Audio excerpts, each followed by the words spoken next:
What is life అంటే ఏమనిపించింది 2 రోజులు ఇంత పెద్ద ఫ్యామిలీలో పుట్టావు? నేను చాలా ప్యాంపర్డ్గా పెరిగాను. 2 ఎల్డర్ సిస్టర్స్, లవ్వింగ్ మదర్. నేను చిన్న పిల్లోడిని ఇంట్లో.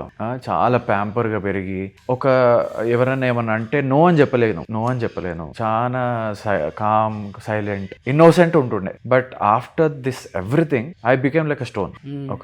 ఒక రాయిలాగా అయిపోయాను, మొద్దుపారిపోయాను. Because I feel every one should be like this only. నీకు నచ్చకపోతే no, I will not do it, it is wrong అని చెప్పే అవకాశం నాకు బిగ్ బాస్లో వచ్చింది. ఎందుకంటే అక్కడ కూడా అలానే ఉంటే వీడు స్టాండ్ లేదు, వీడు ఇండిపెండెంట్ కాదు, వీడి మాటే పట్టించుకోవద్దు అన్నట్టు అయిపోతుండే. బట్ బిగ్ బాస్లో చాలా lessons we learned where you have to be on your opinion on the right time, right spot. అది కరెక్టా కాదా, జనాలు తొక్కేస్తున్నారా తొక్కరా, నువ్వు చేసిన తప్పు అని వేలెత్తి చూపించడమే బిగ్ బాస్ బేసిక్గా ఉన్నది ఉన్నట్టు. బికాస్ అలా వీడు కరెక్ట్గా ఉన్నాడు రాబయ్య బిగ్ బాస్ లో అన్నట్టు audience feel. So similar was happening after I came back from Bigg Boss. And అదే మూడ్ లో ఇప్పటి వరకు రన్ అవుతున్నా. And things are very fine.